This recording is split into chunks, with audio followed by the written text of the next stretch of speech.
सुप्रभात बच्चों। हमारा पाठ 8 चल रहा है। कौन सा? क्या निराश हुआ जाए। क्या था? हाँ, वो क्या बाबा आमटे यहाँ पर बताए ना, मदर टेरेसा। वो क्या बोल रहे हैं, बड़े बड़े समाज सेवक बोल रहे कि क्या दुनिया में इंसानियत या इंसानियत कम हो गई क्या? प्रेम आशा तो नहीं, दुनिया में अच्छे लोग भी है। तो हम यहाँ तक पढ़े, 2 घटनाएं हो गई ना। कहाँ कहाँ हो गई? क्या हो गया? एक घटना, जब टिकट ले रहे तो गलती से 100 रुपये दे दिए, है ना। तो टिकट किस कौन सा था? 10 रुपये का था। उनको 90 रुपये वापस मिलने के थे, लेकिन फिर भी वो क्या करे, उन्होंने वैसे ही टिकट लेकर वापस आ गए। तो टिकट चेकर फिर ट्रेन में आकर ढूंढते हुए उस आदमी को 90 रुपये दे दिए। तो देखो कितनी इंसानियत है, ईमानदारी है ना।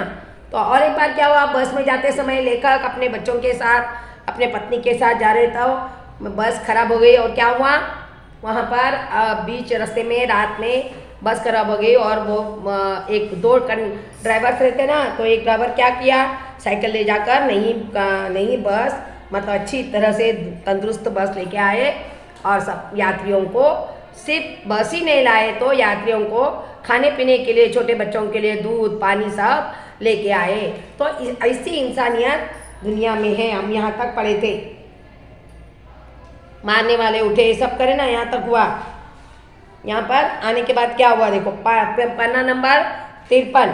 कैसे कहूँ कि मनुष्यता एकदम समाप्त हो गई, कैसे कहूँ कि लोगों में दया माया नहीं रही, न रह गई। जीवन में जाने कितनी ऐसी घटनाएं हुए जिन्हें हम भूल नहीं सकते। तो हम कह नहीं सकते कि दुनिया इतनी खराब है, क्योंकि दुनिया में अच्छे लोग भी है। तो ही हम ऐसे घटनाएं हमारे साथ घटी, तब हमको मालूम होता है कि दुनिया में इंसानियत है, अच्छे लोग भी दुनिया में हैं। तो देखो, ठगा भी गया हूँ, धोखा भी खाया है, परंतु बहुत कम स्थलों पर विश्वासघात नाम की चीज़ मिलती है ना।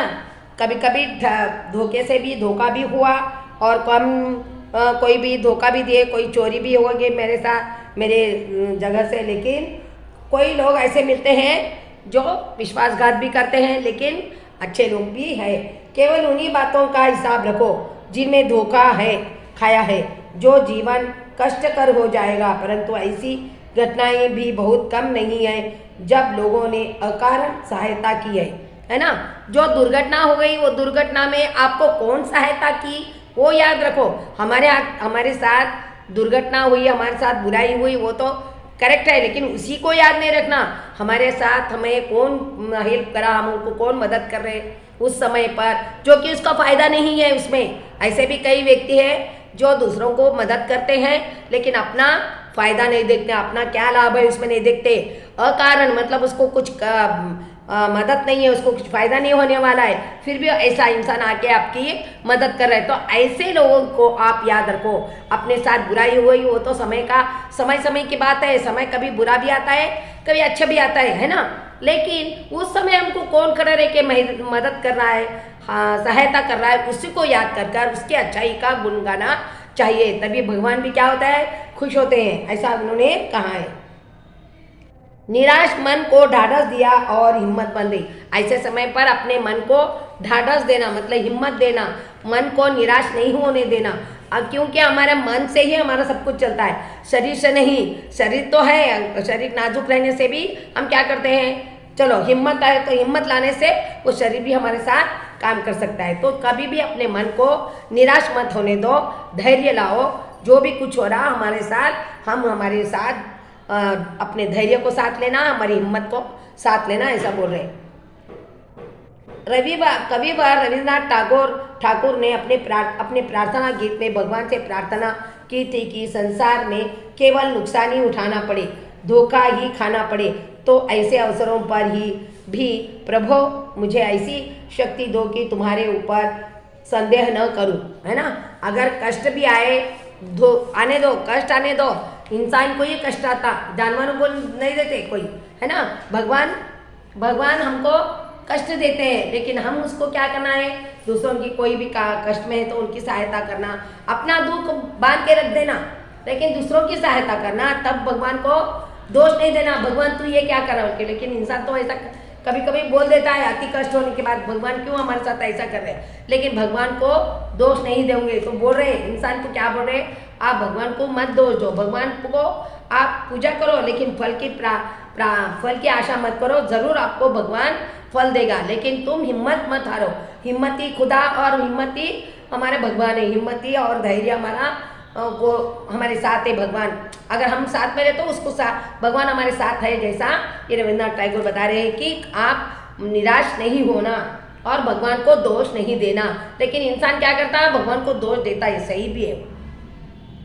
तो आप ऊपर संदेह न करो भगवान को, मनुष्य की बनाई विधियां गलत नतीजे तक पहुंच रही है तो इन्हें बदलना होगा। वस्तुतः आए दिन इन्हें बदला ही जा रहा है, लेकिन अब भी आशा की ज्योति मुझे नहीं है। महान भारतवर्ष को पाने की संभावना बनी हुई है, बनी रहेगी। मेरा मन निराश होने की ज़रूरत नहीं है। तो क्या बोल रहे हैं हम, ऐसे जैसा जैसा नई पीढ़ी आते गई वैसा वैसा रीति रिवाज के बदलाव आते जा रहा है ना। लोग तो नई नई पीढ़ी क्या बोल रहे, हाँ ऐसा होता है क्या, वैसा होता है क्या बोलते रहते, लेकिन ऐसे हम कई चीज़ों को बदल रहे हैं, लेकिन अपने विश्वास को तो हम खोना नहीं है और हमारे भगवान को भी हम कभी भी भूलना नहीं, कभी भी हमारे और मन ही हमारे, क्यों बोलते हैं, सब लोग बोलते हैं ना कि अपने अंदर ही भगवान है, आत्मा परमात्मा। परमात्मा किसे कहते हैं, भगवान को, मतलब हमारे हर एक के अंदर भगवान होता है। तुम एक बार पूजा मत करो लेकिन किसी का मन नहीं दुखाना, वही हमारी पूजा है। मन दुखने से उसके अंदर क्या है, परमात्मा है ना, तो मन को भगवान के में मन दुखता है तो किसी का मन नहीं दुखाना। तो हम कभी भी इसलिए हमारे मन को भी हम खुश रखना और दूसरे के मन को भी खुश रखना, खुश रखते हुए देखना, उसके ऊपर जलन करना रहे। अगर वो खुश है तो हम भी उसके खुशी में शामिल होना, हाँ इसको ऐसा करा भगवान, मेरे को ऐसा करा, ऐसा कभी भी नहीं बोलना। आपके भी साथ अच्छा होगा और उसके भी साथ अच्छा है तो उसकी खुशी में हम शामिल होना। ये कौन बोल रहे हैं, बड़े हमारे जो समाज सेवा है, कौन है हमारे समाज सेवा में, इसमें बताए ना अपने को दो, ऐसे कई है लेकिन हमको दो ही चित्र बताए गए हैं, बाबा आमटे, ये देखो बाबा आमटे और मदर टेरेसा, ये दोनों क्या करे, अपने लिए कुछ नहीं कि अपना फायदा नहीं देखे, दूसरों के सेवा में अपना सुख मानते थे। ऐसे कई लोग हैं जो कि इसलिए हमारे भारत देश में ऐसे हम हर धर्म को मानते हुए एकता से, मानवता से, धार्मिक से रहते हैं, मिलजुल कर रहते हैं, लड़ाई झगड़े ज़्यादा तो नहीं करते। लेकिन ये हमारे को ज्ञान देने वाले महान समाज सेवक है, उनके हम पद पर चलना चाहिए, कभी भी झूठ नहीं बोलना। एक बार झूठ बोलने से वैसी आदत लग जाती। ऐसा ही अच्छे सीखने के लिए बहुत देर लगता, लेकिन सीखना चाहिए। हम बुराई जल्दी सीख लेते हैं लेकिन अच्छा सीखने के देर लगता है। देखो हम पानी भरने के लिए नल के नीचे घड़ा रख देते तो उसको देखना पड़ता है 1-2 मिनट कब भर रहा है, लेकिन अंदर से पानी आपको अगर फेंकना है घड़ा लगे तो कैसा 1 मिनट में ऐसा करते ही वो 1 सेकेंड में पूरा पानी नीचे गिर जाता। तो ऐसे ही हमारे को सीखने के लिए भी बहुत देर लगता, लेकिन उस देर लगने के भी लगे लेकिन अच्छा ही हम ग्रहण करना है, बुराई को छोड़ना है। जैसा कमल कैसा आता है, कमल कीचड़ से निकलता है, पता है ना आपको, लेकिन वो कैसा आता है, ऊपर आते ही कीचड़ पूरा नीचे छोड़ देते हैं और अपनी शुभ्रता, अपनी स्वच्छता, अपना अच्छाई ऊपर लेके आता है ना। तो वैसे ही हम भी अच्छाई को लेना है और ये पाठ पढ़ना है आपको। ये 3-4 लेसन का पाठ पढ़ने हैं, ये बहुत बड़ा लेसन है। 3 घटनाएं बताए हमको, वो घटना आपको लिखो बोल के आता किसमें, एग्जाम में, हाँ तो आप पढ़ना ज़रूरी है। तो लेसन पढ़े तो ही हम, पाठ पढ़े तो ही आपको ये समझ में आता। अगर नहीं समझ में आए तो आप जूम क्लास में पूछना और आपके संदेह, आपके शक दूर करना। धन्यवाद बच्चों।